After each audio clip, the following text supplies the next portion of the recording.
Hello students, today we are going to discuss the political mobilization of caste identities in India, a look into the Dalit movement. This unit would enable the students to understand caste and politics, Dalit as an exploited identity, Dalit movement in India, political mobilization of the caste. To begin with, the word caste is derived from the Portuguese word casta, which means breed, race or kind. It was first used in the restricted sense in 1563 when Garcia de Orta wrote that no one changes from his father's trade and all those of the same caste of shoemakers are the same. The English word caste might mean either varna or jati in the way it is understood in India. There are four varnas: the Brahmins, the Kshatriyas, the Vaishyas and the Sudras. The peculiar nature of Indian caste structure is that it is hierarchically stratified. Each caste have traditionally defined occupation.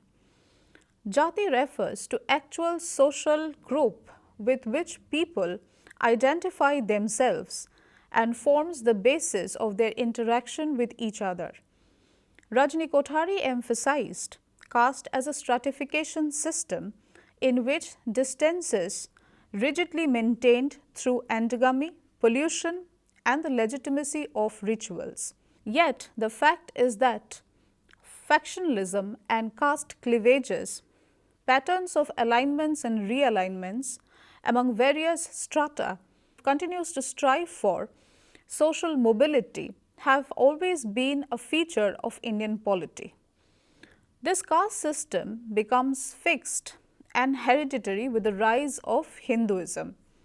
The laws of Manu, Manusmriti, refer to the impurity and servility of the outcast, with affirming the dominance and total impurity of the lower caste, along with the purity of the upper caste. Those of the lowest caste are informed that their place in the caste hierarchy is due to their sin of their past life. Manusmriti, the most reliable text of Hindu religion, legitimizes the social exclusion and introduces absolute inequality as the guiding basis that rules social affairs in Indian society.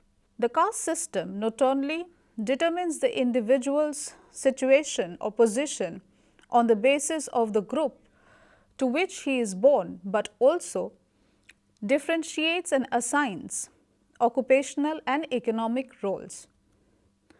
Different groups of citizens have different reasons for maintaining the caste system.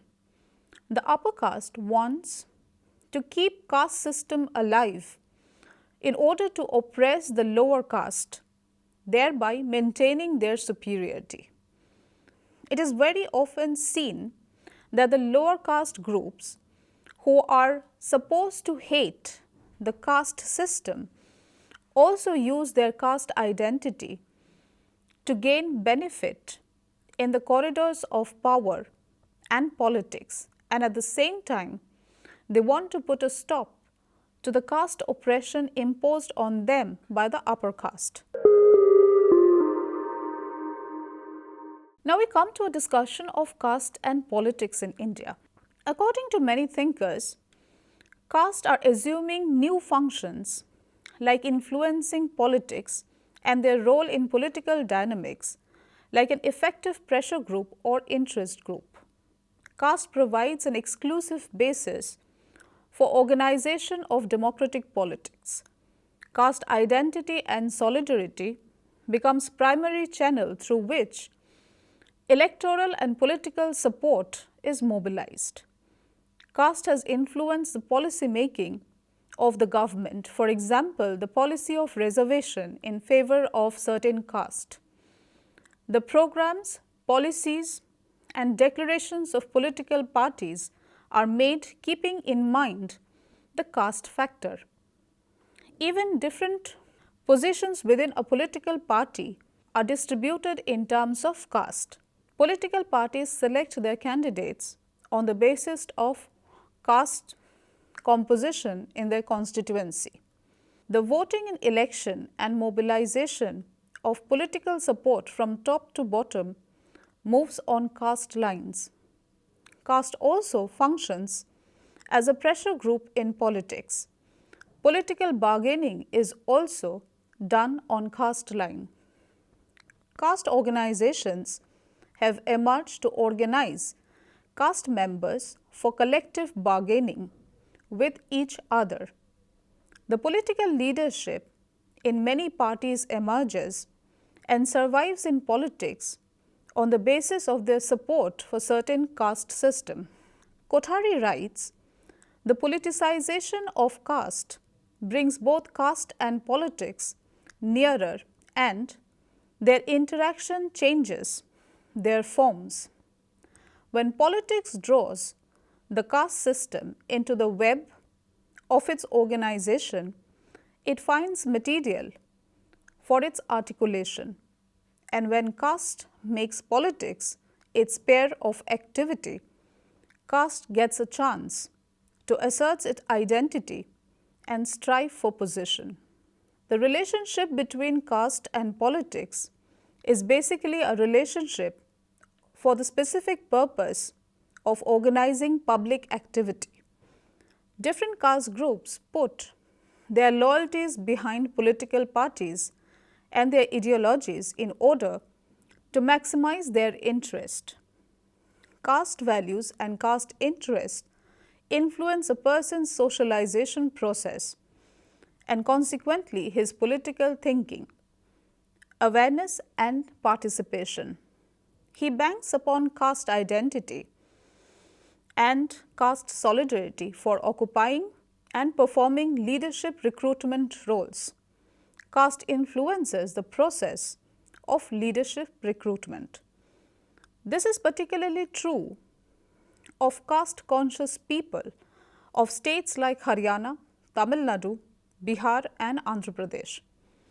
In Andhra Pradesh, Reddis, Kamas provide state leaders. Caste factor is a constituent of Indian party system. Some of the political parties have direct caste bases, while others indirectly bank upon them. The regional political parties in particular stand predominantly influenced by the caste factor. The DMK, the AIADMK are non-Brahmin, rather anti-Brahmin political parties. In Punjab, the Akali Dal has a community identity. BSP banks upon the support of scheduled caste, while the BJP largely banks upon its popularity among caste Hindus and the trading community. All political parties give weightage to the caste factor in selecting their candidates, in allocating constituencies to their candidates, and in canvassing support for their nominees in the election.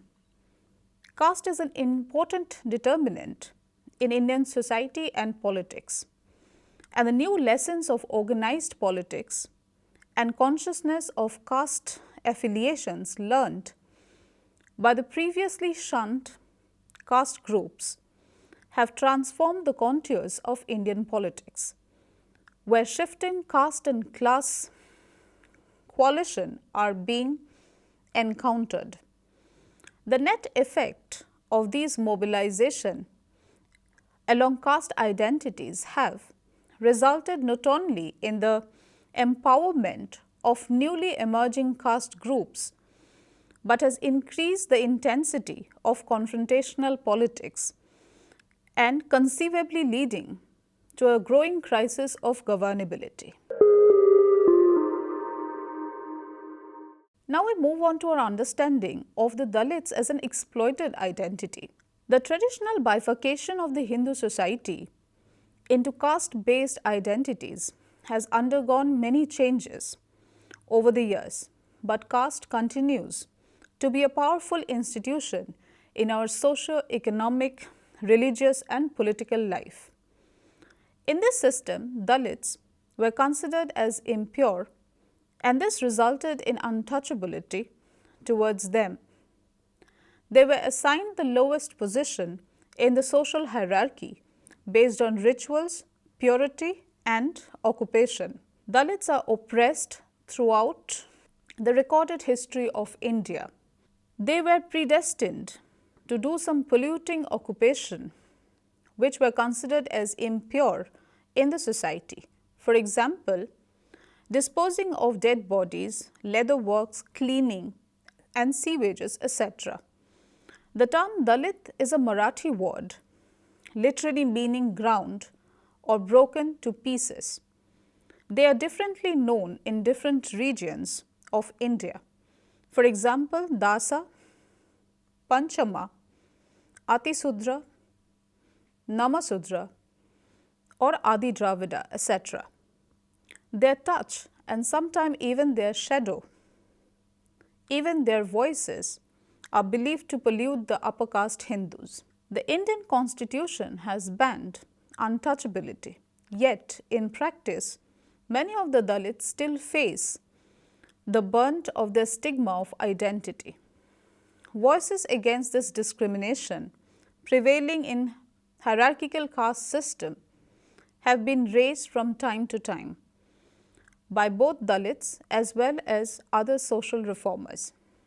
The caste ideology in India is based on the twin doctrine of karma and dharma, and that it was the basic duty of every individual to maintain dharma, which was to retain the social structure based on Varna Shrama theory.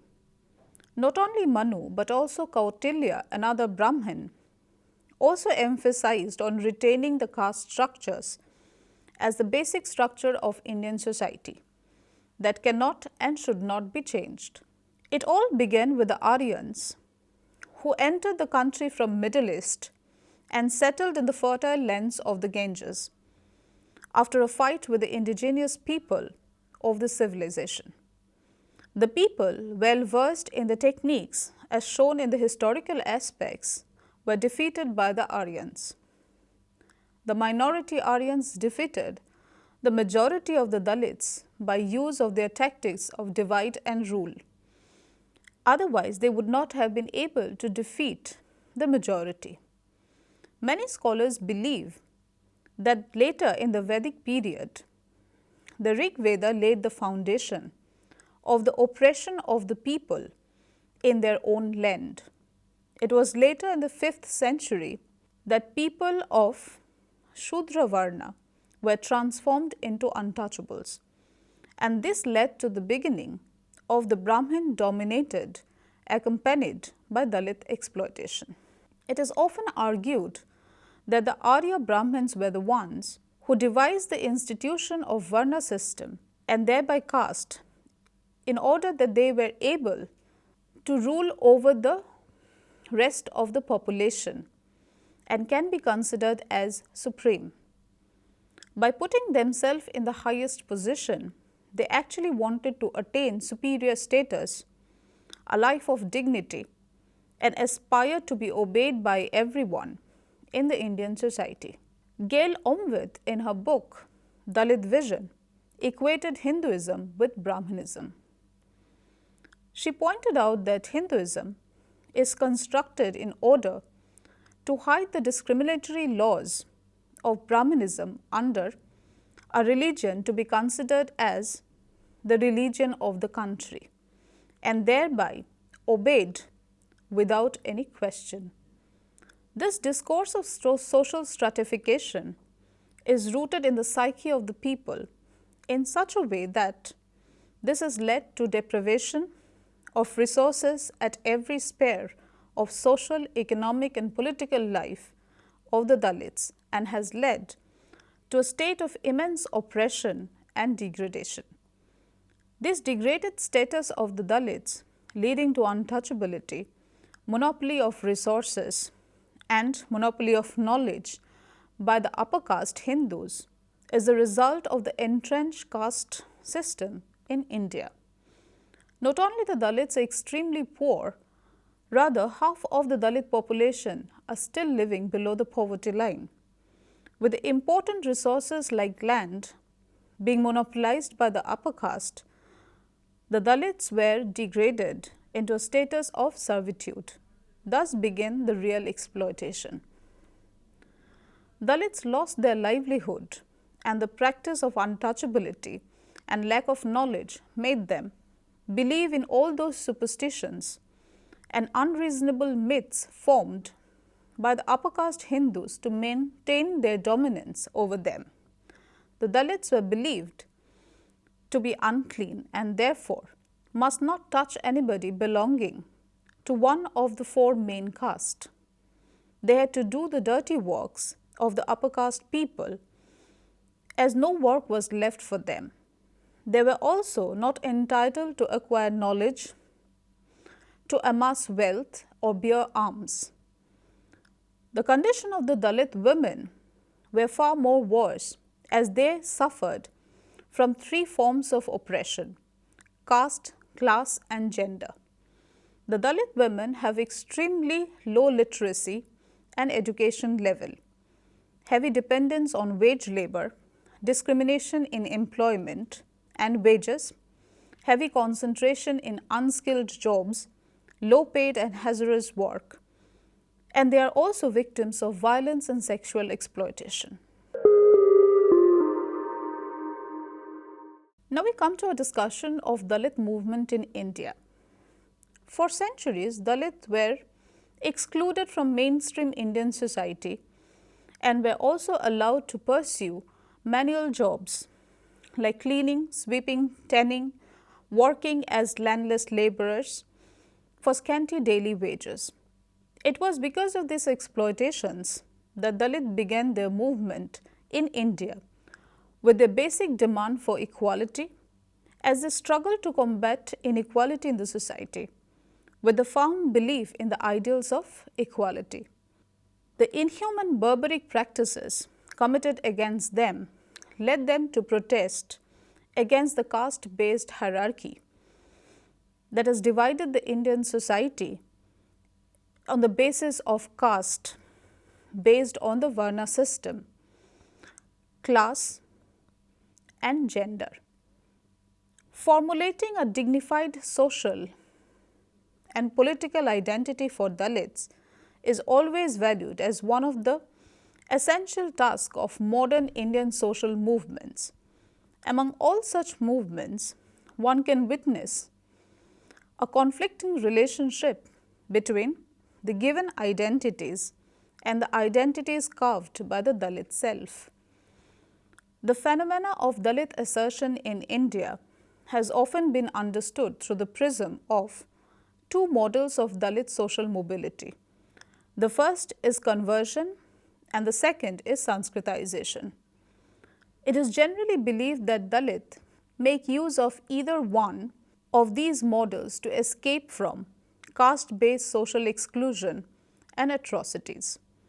The movement which were launched for upliftment of the Dalits were more reformative in nature, but later they were more transformed into transformative nature of social movement.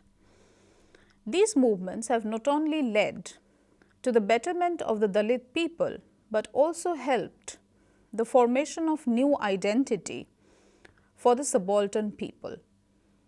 The achievement of political rights of these disadvantaged groups, the attainment of political and social recognition, the abolition of discriminatory structures, the termination of economic exploitation, especially the security of minimum subsistence and livelihood has been the main focus of Dalit movement. The Dalit movement that gained momentum in the post-independence period has its root in the Vedic period. It was the Shramanic-Brahmanic confrontation and then to the Mukti movement, the term given to Bhakti movement by G. Eleusis. The Mukti movement was led by the very poor Dalits who fought against the saint poet of the time. It was with the introduction of Western language, the influence of the Christian missionaries, the Dalits began to come across the ideals of equality, liberty, and thus began the Dalit movement of modern India. The angry Dalit mind, when mixed with reason, began confrontation against the atrocities of the upper caste. Due to lack of access to mainstream political organization and increasingly worsened with a slower pace of reform, Dalits started resisting suppression and discrimination in two ways. One was peaceful protest and another through open confrontation and struggle. According to the Human Rights Watch, particularly since the early 1990s, Dalit organizations started mobilizing Dalits to protest against the human rights violation and discrimination suffered by them. These movements gained momentum under the guidance of some of the prominent Dalit leaders. Over a period of time, India witnessed many social reforms movement in order to improve the situations of the Dalits. The subjugated condition of the Dalits drew attention of both Dalit and non-Dalit leaders. Among the Dalit leaders, the most prominent being B.R. Ambedkar and Jyotiba Phule. On the other hand, Swami Vivekananda, Raja Ram Mohan Roy, Dayanand Saraswati, and Mahatma Gandhi are some non-Dalit leaders who tried to uplift the Dalits in society by their efforts to elevate untouchability and social restrictions which were imposed on them.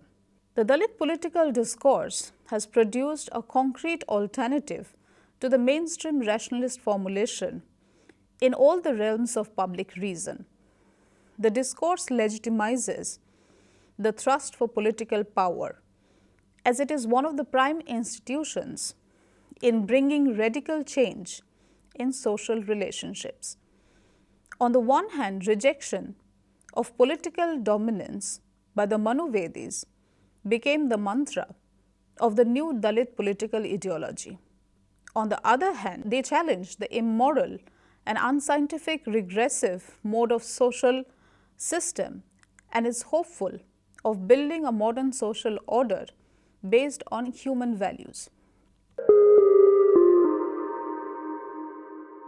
The political mobilization of caste. At first, the depressed class conference in Nagpur was held in 1920. Ambedkar was of the view that at caste level, Brahmanism was the main enemy, just as capitalism and landlordism were the main enemies in class terms. He emphasized the need for economic as well as social measures for the liberation of the Dalits. Ambedkar wrote extensively to construct a Dalit perspective of nationalism and built on anti-Hindu and anti-Gandhian perspective for liberation of the Dalit. He had a different approach and philosophy regarding the liberation of Dalits.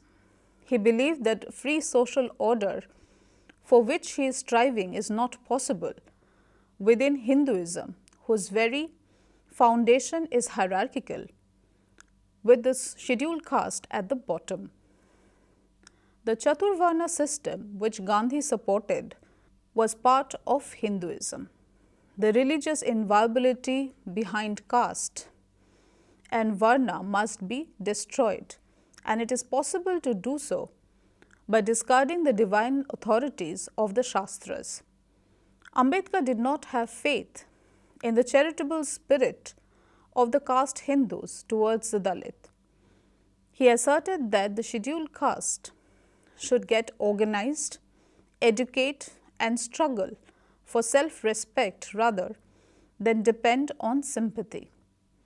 Along with annihilation of caste, he also raised the demand for separate electorate for the Dalits.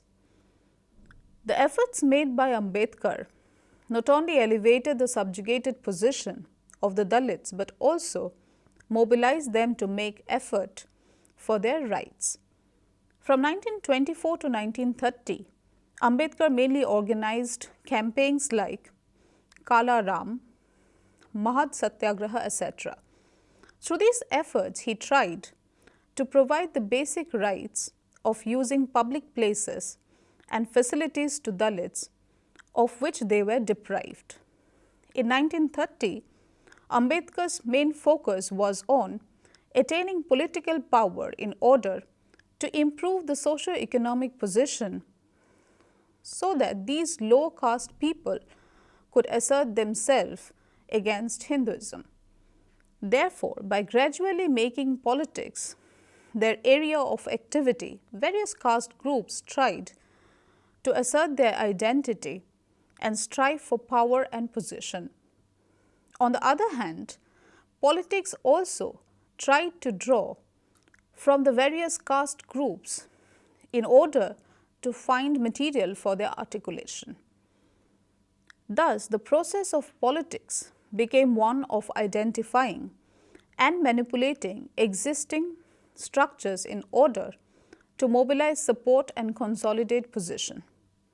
The caste structures in India provide the most important organizational clusters in which the population lives, and so politics is likely to strive to organize through such structures.